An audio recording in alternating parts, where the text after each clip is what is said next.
എല്ലാവർക്കും പുതിയ വീഡിയോയിലേക്ക് സ്വാഗതം. മമ്മൂട്ടിയെ നായകനാക്കി ഗൗതം വാസുദേവൻ മലയാളത്തിൽ ആദ്യമായി സംവിധാനം ചെയ്യുന്ന ഏറ്റവും പുതിയ ഇൻവെസ്റ്റിഗേഷൻ കോമഡി ഡ്രാമ മൂവിയാണ് Dominic and the ladies boss. മമ്മൂട്ടിയെ കൂടാതെ ഗോകുൽ സുരേഷ്, സുഷ്മിത ഭട്ട്, വിജയ് വെങ്കിടേഷ് എന്നിവരും സിനിമയിൽ ഭാഗമാകുന്നുണ്ട്.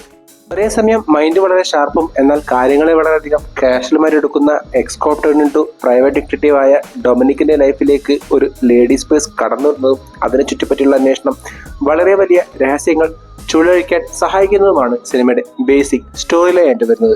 ഗൗതം വാസുദേവന്റെ മുൻ സിനിമകളിൽ നിന്ന് മാറി ഒരു കാഷ്വൽ പ്ലസ് ലേഡ് ബാക്ക് അപ്രോച്ചാണ് ഈ സിനിമയ്ക്കായി അദ്ദേഹം തിരഞ്ഞെടുത്തിട്ടുണ്ടായിരുന്നത്. അത് ഈ സിനിമയെ നല്ല രീതിയിൽ തന്നെ ഹെൽപ്പ് ചെയ്തതായാണ് എനിക്ക് തോന്നിയിട്ടുണ്ടായിരുന്നത്. CI ഡൊമിനിക്കിന്റെ പ്രൈവറ്റ് ഡിറ്റക്റ്റീവ് ഏജൻസിയിലേക്ക് അസിസ്റ്റന്റായി എത്തുന്ന ഗോകുൽ സുരേഷ് ചെയ്ത വിക്കിയെ കാണിച്ചാണ് സിനിമ തുടങ്ങിയിട്ടുണ്ടായിരുന്നത്. അതിനുശേഷം ഓരോ ക്യാരക്ടേഴ്സിനെയും വളരെയധികം പെട്ടെന്ന് തന്നെ ഇൻട്രൊഡ്യൂസ് ചെയ്ത് സിനിമ കോർ തീമിലേക്ക് പോകുന്നതും അത് നല്ലൊരു തന്നെ എസ്റ്റാബ്ലിഷ് ചെയ്യുന്നതും ഫസ്റ്റ് ഹാഫ് വരെ എനിക്ക് കാണാൻ സാധിച്ചിട്ടുണ്ടായിരുന്നു. ട്രെയിലറിലെല്ലാം കാണിച്ചതുപോലെ വിജയ് വെങ്കടേഷ് ചെയ്ത മിസ്സസ് മാധുരി എന്ന കഥാപാത്രം കൊടുക്കുന്ന ലേഡീസ് ബസ് ഡൊമിനിക് അന്വേഷിച്ച് അതിന് പുറകെ പോകുന്നതും അതിനുശേഷം കാണുന്ന വളരെയധികം അസാധാരണമായ കാര്യങ്ങളുമാണ് സിനിമയിൽ നല്ല രീതിയിൽ തന്നെ എസ്റ്റാബ്ലിഷ് ചെയ്യാൻ ശ്രമിച്ചിട്ടുണ്ടായിരുന്നത്.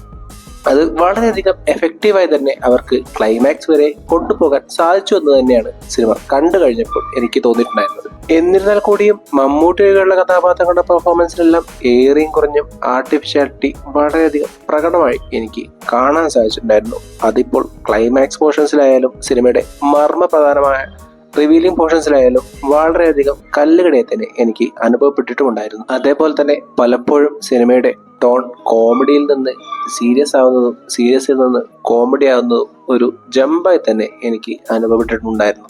അതേപോലെ തന്നെ ചെറിയ കാര്യങ്ങളെ ഹീറോയുടെ വളരെയധികം മികച്ച ബ്രില്യൻസ് ആയി കാണിക്കാൻ ശ്രമിച്ചതും എനിക്ക് കല്ലുകടിയെ തന്നെ അനുഭവപ്പെട്ടിട്ടുണ്ടായിരുന്നു.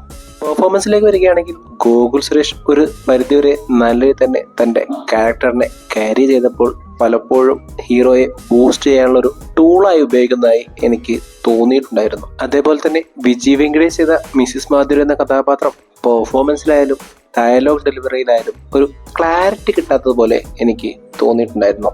അതേപോലെ തന്നെ സുഷ്മിത ഭട്ട് ചെയ്ത നന്ദിത എന്ന കഥാപാത്രം ക്യാരക്ടർ വൈസ് അടിപൊളിയായിരുന്നെങ്കിൽ പോലും പെർഫോമൻസിലും ഡയലോഗ് ഡെലിവറിയിലും ഒരു ആർട്ടിഫിഷ്യാലിറ്റി പലപ്പോഴേ നേളിക്കുന്നതായും എനിക്ക് മനസ്സിലായിട്ടുണ്ടായിരുന്നു.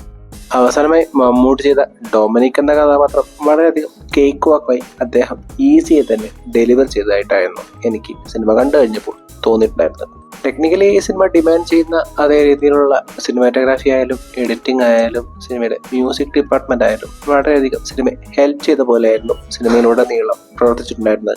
ഇൻ കൺക്ലൂഷൻ, സിനിമയുടെ പ്രിമൈസസ് നല്ലതായിരുന്നെങ്കിൽ പോലും കഥാപാത്രങ്ങളുടെ പെർഫോമൻസിലും ഡയലോഗ് ഡെലിവറിയിലും ഒരു ആർട്ടിഫിഷ്യാലിറ്റി വന്നതുകൊണ്ട് മാത്രം കുറച്ചധികം ലെറ്റ് ഡൗൺ ആയി പോയ നല്ലൊരു അറ്റംപ്റ്റ് ആയിട്ടാണ് Dominic and the ladies boss എനിക്ക് തോന്നിയിട്ടുണ്ടായിരുന്നത്.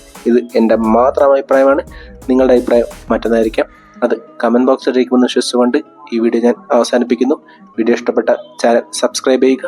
അപ്പോൾ മറ്റൊരു വീഡിയോയുമായി വീണ്ടും കാണും വരെ ഗുഡ് ബൈ.